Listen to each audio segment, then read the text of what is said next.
Beaver Creek Chamber of Commerce to record an oral history of the 1974 tornado. My name is Mary McKinley, and I am the Public Outreach Coordinator for the Greene County Records Center and Archives. Would you please introduce yourself? I'm Jim Langan. I'm retired from the Xenia Fire Department. Where did you grow up? In Xenia. Can you tell me a little bit about your childhood in Xenia or background?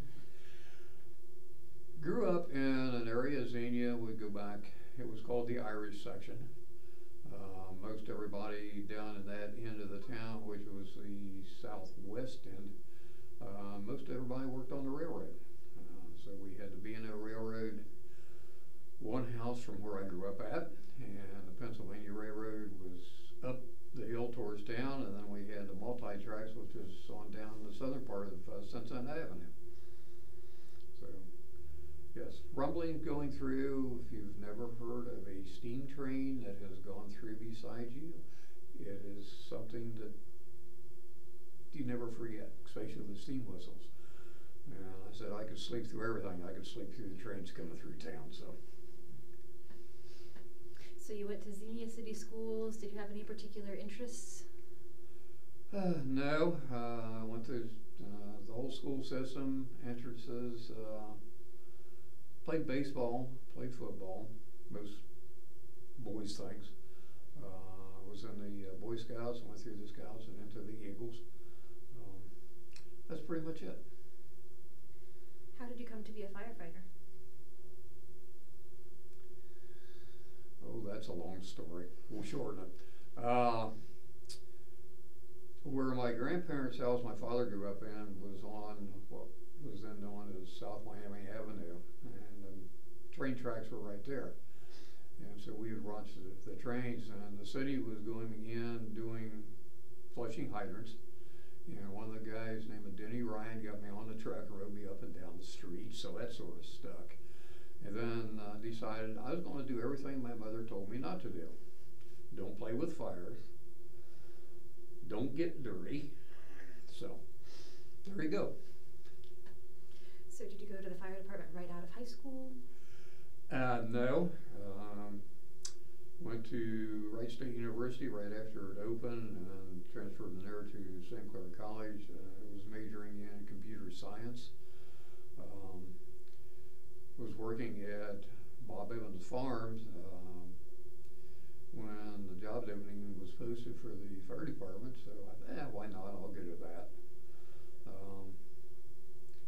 Rather interesting because we took the exam and the oral interview all in the same day, and it was the same day that our second daughter was born, so I was doing good with no sleep.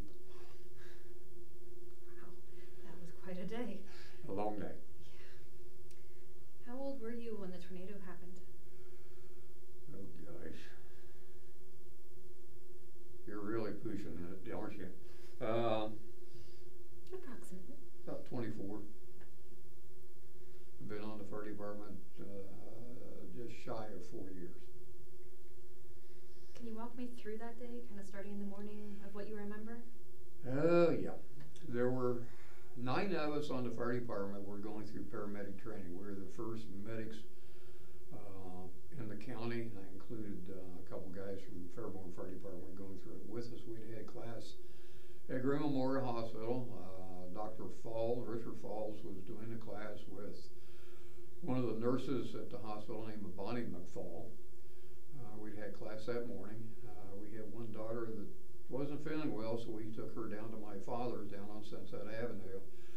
Our other daughter was at Nazarene Church at the preschool that they had out there.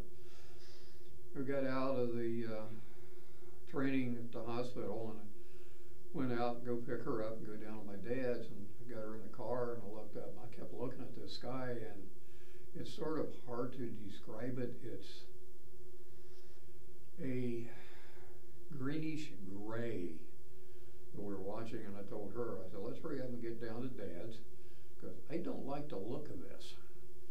So we left, got down to my father's, walked in the back door, the girls run, she ran in to see Grandpa and her sister, and about that time my dad hollers, come here, and the tone of him feeling like what's going on. Walked in, looked out his front window, and the tornado was only 2 blocks away and was dropping down the hills, which would have been on Main Street. Grabbed the kids and went down to the basement. I stopped to get a flashlight, and the back window of the house blew out. This house was built in 1870s, 1890s, roughly. Plaster lath. The paint of the window was shaped like an arrowhead and drove into the plaster lath wall. And never cracked, never broke. And that's the only window that broke in the whole house. After that, told Dad, I'll be back. I just started out. Went over to what was then Kennedy Corners, which was pretty well destroyed. Started checking people there, digging who and what we could out. Dug 2 people out. One didn't make it. The other one was all right. There was a young lady in a car screaming her head off. So I got some lady who I don't know to stay with her. From there, my wife's mother worked across the street. Went over to check on her. She was fine. The whole front of the house, now this is an old 2-story, built about the same year that the one I grew up in. The whole front was gone. Just like you had built a 3-sided house and there was nothing. She was fine. She was arranging the papers on her desk that had not been moved. The front desk of papers were still there, but just no front walls.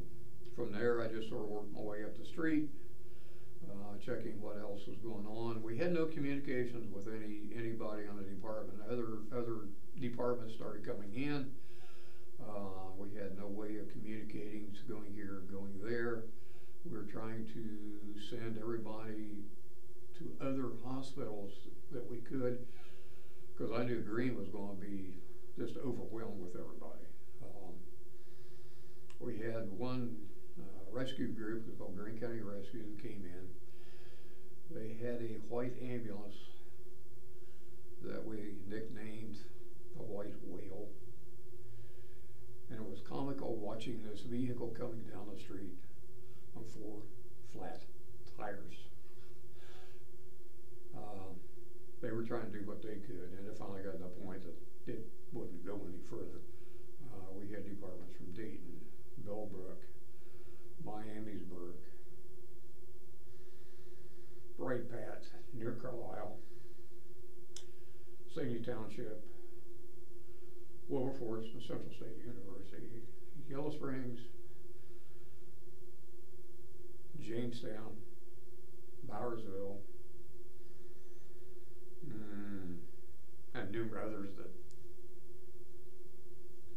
it's hard to recall who all, but we're trying to get everybody going everywhere. I was working my way up Simpson Avenue and going over towards what used to be Kroger's, which is no longer there. There was a large gas main relay system that had part of the venting system snapped off. I left there, went down to my dad's. I got a very large, what they call a graduated railroad wrench. It looks like a V, but it goes from very large size nuts from 4 inches clear down to probably 1 inch. I used that and went back and shut the main gas feed line for the southern part of the city. To get to it, had to crawl over the turned over railroad trains. Track that was there. Went back, started working again in 2nd Street. Was there any form of kind of command structure, or did you just know that these things had to be done? We just knew things had to be done. Command structure came in later. When they finally settled everything down up where the old police station was, which is, the building is still there at Detroit and Market Street. Between that and the county sheriff's office, they set a command street in the center of town, in the street. They were using antennas off of both departments. Back then, let's say were one department, you were a department, we had no way of talking. It was just sort of holler back and forth or use runners between everybody. Did get down to where we had National Guard that finally came in, but they didn't. The officers had radios, the enlisted men didn't. State came in, so we were putting state boys with everybody we had because they were doing our communications at that time. Trying to see what else that we had was going on and making sure everybody was all right. There was one lady coming down 2nd Street with an inside out umbrella. That was my wife. That was a way I knew that she was okay, because we knew which way the tornado was going through town. And she went down to my dad's, said check into the building up on 2nd Street. Mother and daughter had crawled in underneath the crawl space. The building had collapsed in. It killed the mother, but the daughter was all right to get it.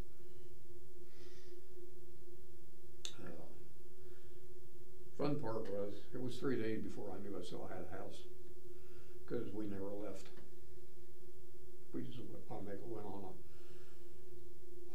a 72-hour shift until we started getting everybody in. There were 4 members of the department lost houses. One of the guys had left, was in the medic class, got his family from where he was on 2nd Street and went to the fire station that was on 2nd. Thought he would be safer there. His house was not touched, but the fire station was damaged. All the vehicles that were there that were parked were destroyed, and one of them was his car. A few days later, when we got out, we were having calls going into the airhead section, what was totally destroyed. We get out and we look around. I was like, where in the world are we? There's no landmarks. They're just flat places, and that was really what hit us the hardest. So the house kind of going back a little bit to the day of, the house you were in was mostly structurally fine, and you went toward Kennedy Corners. Yes. Were you intending to go to the mother-in-law's house? No. Were you just following the damage? It was just instinct. Go where the damage was and see what we could find. And Kennedy's Corners, that area, that town was only a block from my dad's. So it's, yeah, you could just work your way down, and when you got over there, it's like, how can I describe it? Total devastation, like a bomb had gone off. If you've seen pictures in World War II, it was the devastation. That's about what it was like. Or you could describe it as a herd of elephants in a rampage going through. The tornado, they describe it, the sound of it, if you combine a multitude of jet engines and 2 freight trains going at one time, and then all at once, dead silence.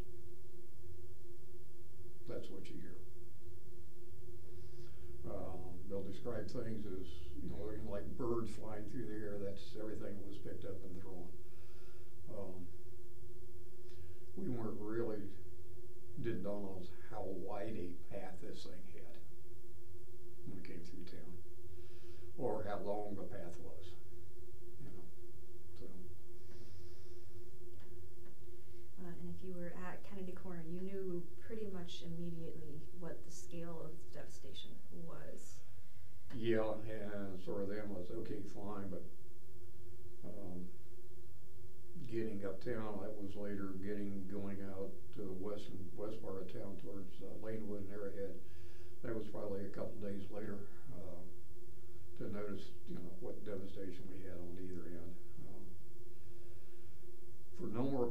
time of day that it hit, if it had been an hour earlier, all the schools had been still in. The gym at the high school, the roof of it came straight down and collapsed. The Warner Junior High School is what we call the Quonset, was damaged, but the school was destroyed. So, you know, if it had just been an hour earlier, how many more people we would have lost. We were lucky what we had.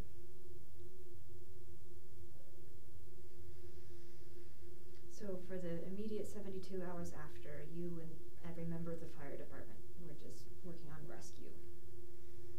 It was initial, probably the first 8 hours, 12 hours was rescue. After that, it was make sure utilities were shut off, whatever we could do. Some of it would have been into body recovery, but most of all that was done within the first 12 hours. So after that first kind of day or two, what was it like? What was going on? Oh geez. Still utter confusion. There were still rumors of more tornadoes coming. They go in and go out. We had one of the guys said, good, maybe I'll see this one. Story with a couple of the guys who were on duty when it went through. One of the guys name was Bill South. His nickname was Moothy. Bill's not a little guy. He's probably 350 and about 6'4" to 6'6". We had a 1960 aerial, 85-foot aerial truck. He and one other guy were underneath the truck at Station Point. Bill can get underneath that truck if he tried. And it was sort of comical. Both of them had been. So the guys there just got poor they could coming through. The only damage Station 1 had was a little bit on the roof and the front doors, the overhead doors, and that was it. So we were lucky that way. But it was like going out and trying in. We finally got everybody on shifts situated. Day shift for 12 hours, night shift for 12 hours. National Guard was screening everybody coming in. I finally got home to get changed uniform, came back in. National Guard goes, "You can't come in." I'm on duty. We don't care. We're told you nobody's allowed in. This guardsman and I were having a very heated discussion.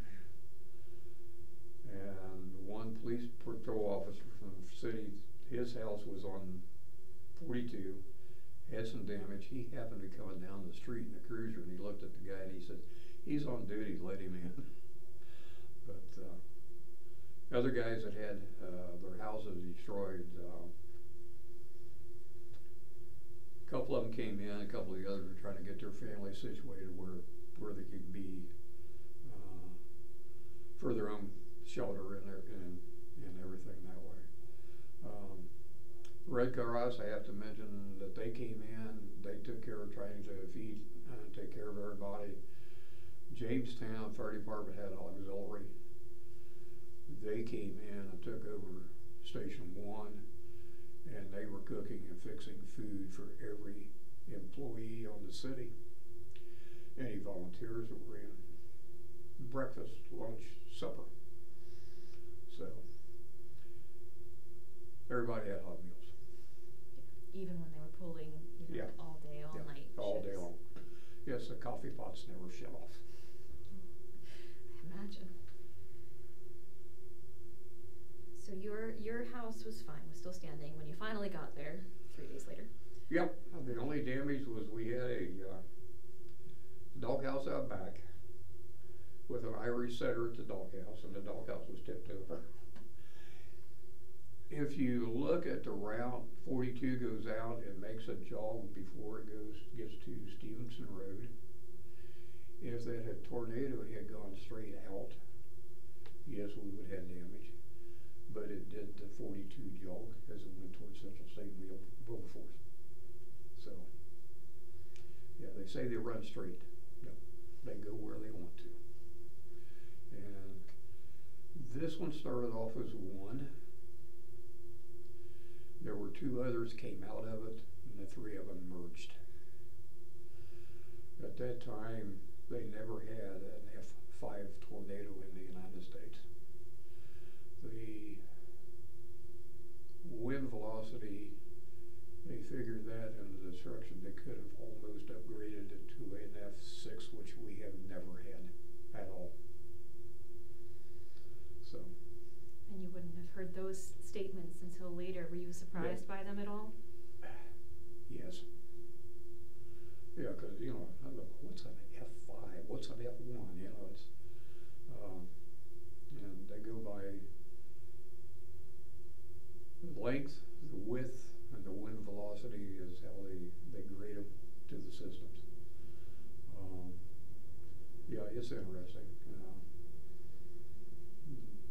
Those storm spotters, which we have now, out of that, what did come out of it, we have within the Montgomery, Greene County area, Langan Valley, we have X-Warn, which is Xenia, we have Skywarn, which is into the Montgomery County, or ham operators that he put out. There were a few ham operators that were working with us at the time after things sort of settled down, and which worked out nice.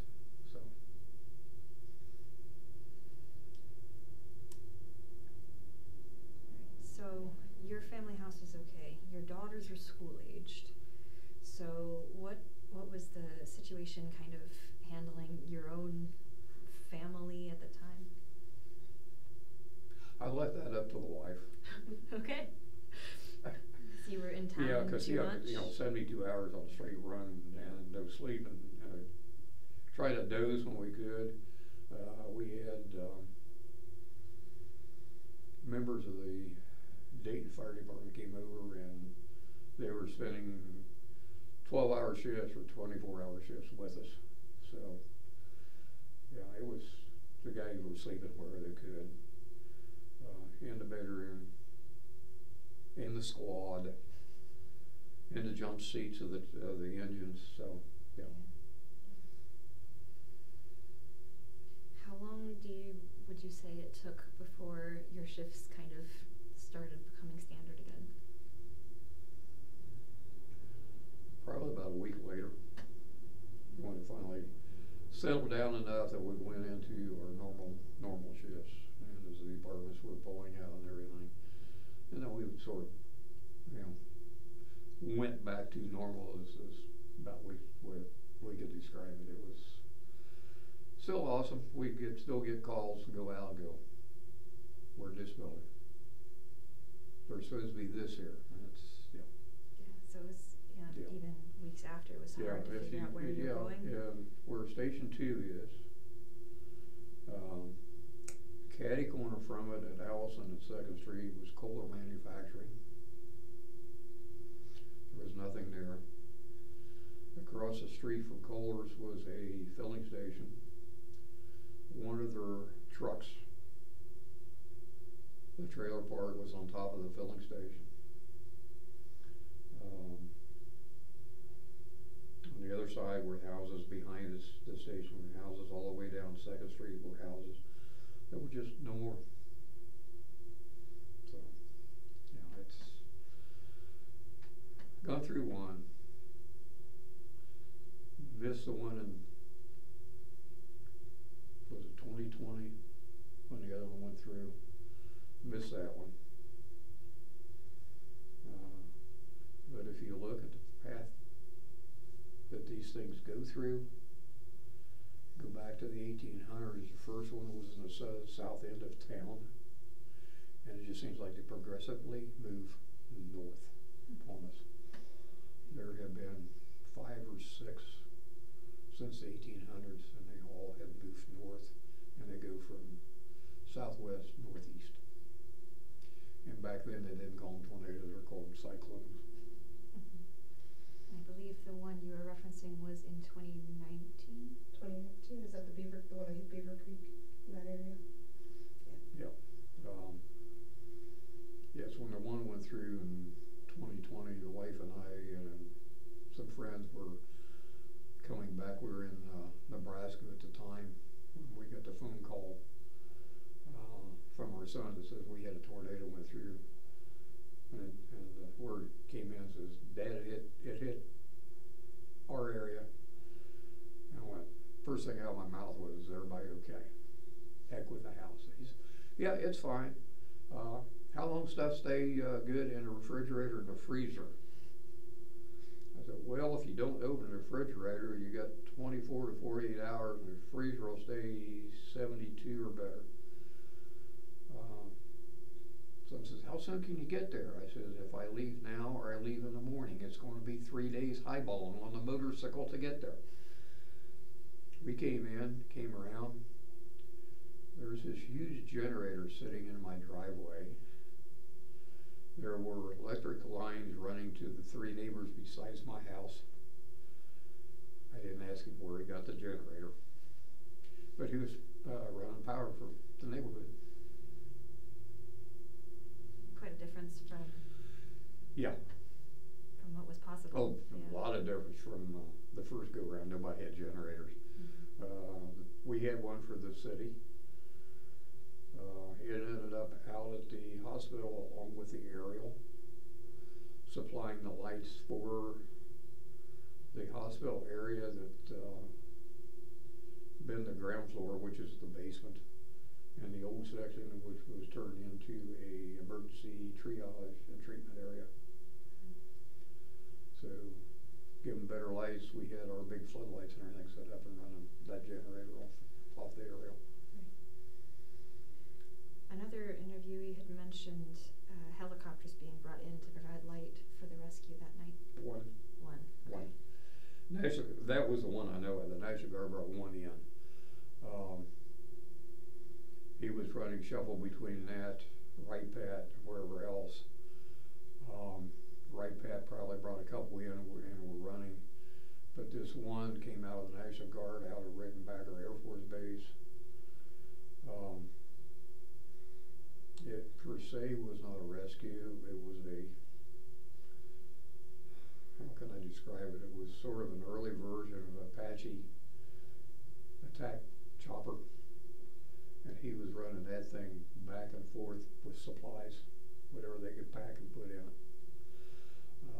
What kinds of things? Splints, bandages, blood, IV solutions, IV tubing, anything that they figured we would need, and everything was packing either coming out of Right Pat or out of Rittenbacker. And you had kind of been in that medic training. What kind of injuries did you see?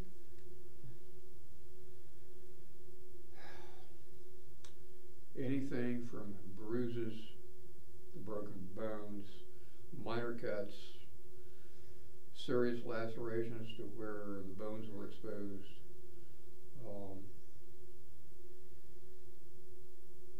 to them bringing dead bodies in that looked like they had been beaten. The one that I remember the worst was the baby that they were trying to get to the hospital with, and the mother had the baby, but it looked like it had gone through a ringer. It was just devastating with that. And people said, how do you deal with it? We just brush it off and went.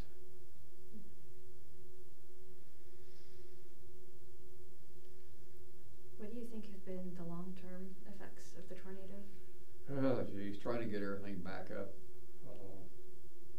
The idea of renovating the downtown area was great at the time. a lot of the feelings were they should have just left everybody rebuild back the way it had been. There was a lot of, some people just didn't like the way they had moved in and said, okay, we're taking your property for this. There's always, like anything, there's always good things and bad things. It's taken so long to bring everything back up. Now everybody, they don't think about it. One went through it. I suppose as we go along, things will improve. I know. Well, you look at it, we got a new high school out of it. They rebuilt the other high school, and the kids, the hardest thing I think was on the kids because they were shuttling between two other high schools to go to school. So that was hard on, breaking the kids up instead of going here, you're going over here, your classes are at night, and then shuffling all that back and forth. I know with the stores that were gone, where you're used to going shopping, now you had to go find other places to go. Like where Kroger was down on Main Street, it's like it was gone. I'm trying to think. Where did we go shopping? What's grocery land here? Yeah. What was the market there?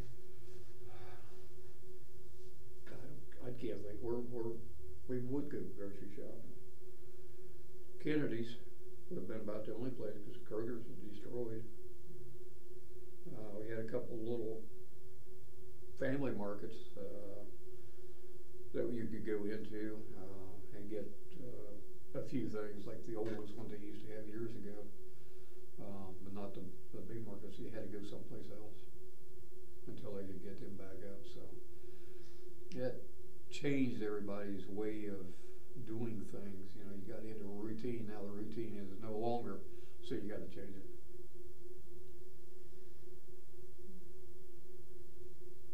Well, our archivist Robin Heiss is also here off screen. Robin, did you have anything you wanted to ask? I think so. I think you've been pretty thorough. And I'm just thankful you came and told your story. Are there any other details about your experience you want to share? 50 years looking back. I could probably go through some things, but it wouldn't be advisable to have them on tape. Just some of the things that you get into. There are a couple funny things. The wind from a tornado does weird things. We were finding straw shafts intact, driven into trees. You can't drive a straw into a tree. Splinters. There was one tree. Somebody was going to be very unhappy when they started looking for things because there were silver dollars driven into the tree trunk, and the only part you could probably see was probably a half inch of the silver dollars sticking out. So, yeah. In the weeks after the tornado, they had to clear all of that debris, and they brought in kind of dump trucks and dozers from quite a ways away. Did the fire department have any role, or what were you seeing in that? We were seeing the town going to the gravel pit that was on 235 as you came down the hill going into Fairborn. They were dumping everything there. The National Guard was very considerate of coming in and doing all the removal and all that, except for one minor thing. They didn't care what it was. It went in the trucks. The Galloway log house, they took the top floor of it off, and the National Guard was very conveniently loading it and hauling them away they wanted the timbers. It got rebuilt. They got a few timbers that they didn't go, but it was like everything was gone. They just took everything because the streets were the first to get cleaned, and then the houses and the stores and all the rest of the debris. You go out 42, what we call Black's Furniture out there. There's a stand of trees. If you look at the top of one of the trees, there is still a piece of aluminum roofing in that tree. So, yeah. There were landmarks removed by the tornado, and there were landmarks created. Created by, yeah. And you were talking about finding things. There was stuff clear up into Lake Erie, Buffalo, New York, that were finding stuff from here. And he thought, well, it didn't go very far. Yeah, it did. So, okay. Well, if there's nothing else you want to share. No, not that I can think of. Well, the wife probably will, but. Thank you very much for your time. You're welcome.